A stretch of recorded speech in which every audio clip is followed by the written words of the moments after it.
Welcome to United Jews channel.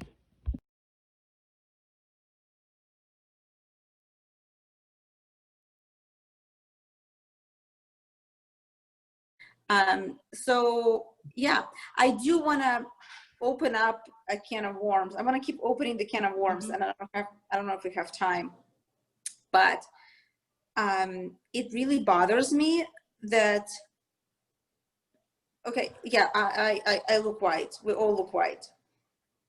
We're not white. What's wrong with being white?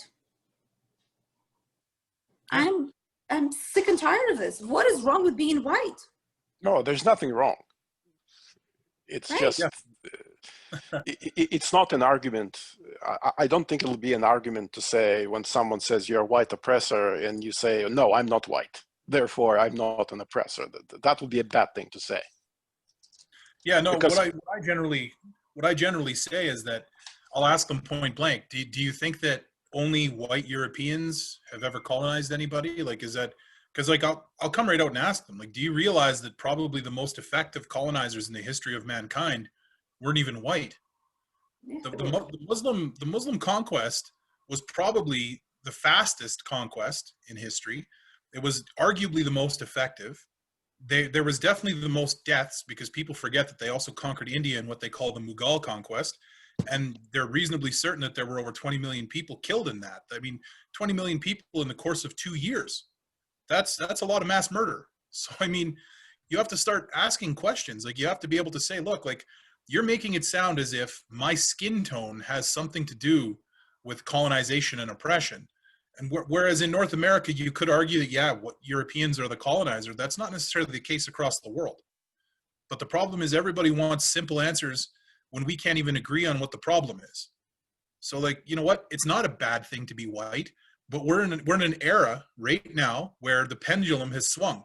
It used to be a super huge advantage to have pale skin and be white.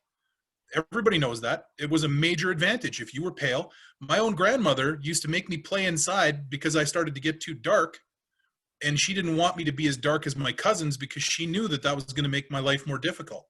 So she would make me play inside. My dad would lose his mind. He'd be like, "What are you doing, Mom?" And she would say, "Ryan's going to have an easier time, and we're going to make sure." Like, that's why there is this, you know, there's this whole push now to make being white a bad thing, because for such a long time, white people were ascendant in North America. Now, our problem is, and I've spoken about this at length, you don't defeat racism by being more racist than the racists. So by making every single thing about skin tone, all they're doing is making everything more racist. And you won't win that way. Like, you cannot win that way. And I would argue fighting racism with more racism is like throwing gasoline on a fire. You know, eventually the fire will go out because you've thrown so much gasoline on it, the fire can't burn anymore. There's nothing left to burn.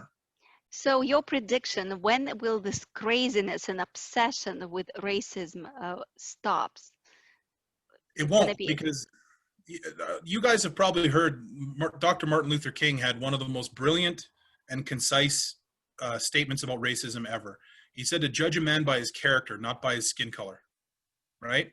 But the modern left has gone the exact opposite direction, where now if you're talking about race, even if you are a paragon, even if you're like a saint, if you're not dark-skinned or look like a minority and you're talking about racism, they will literally say you have no right to talk about racism.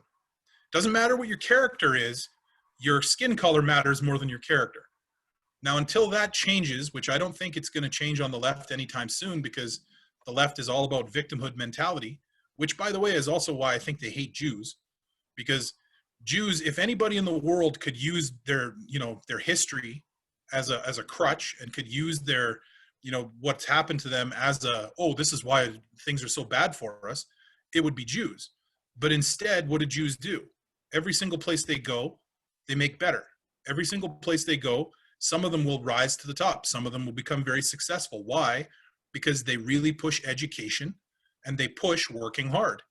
Now, if you're a minority and your whole identity is wrapped up in your victimhood, you look at the Jews and you have two things really to say. One, if you look at the Jews and their success, you say, I can learn from those people. I need to learn from those people. That's what I want to do. Or you look at them and say, well, we haven't been able to accomplish what they've accomplished, therefore they must be cheating. They must have some secret. They must be playing dirty, right? Because otherwise you have to admit that you failed and they've succeeded. I don't think it's as much about the skin color as about essentially the societal power, because oftentimes they consider Asians white as well. Yeah. Now, well, that's the whole thing. Like when we're talking about whiteness, we're not like skin tone is considered to be, especially by like a lot of these new, like the Black Lives Matter people, they're not really very educated to begin with. So when they talk about whiteness, they literally are talking about whiteness. Like, how pale are you? That's how white you are. The people that actually talk about, the paradigms and the culture and, the culture of acquisition and dominance, which is actually what we're discussing, because you hit the nail on the head. We're not, when we're talking about white people, we're not talking about pale skinned people. We're talking about the cultural paradigm of acquisition and dominance. Whereas that was the group of people that were on top. That was the group of people that had all the power. So when you're talking about Asians, I always laugh because like Asians are another minority that work really hard and they really put a focus on education. So all of a sudden now we're supposed to believe that because Asians have been disproportionately successful, they're no longer considered to be minorities.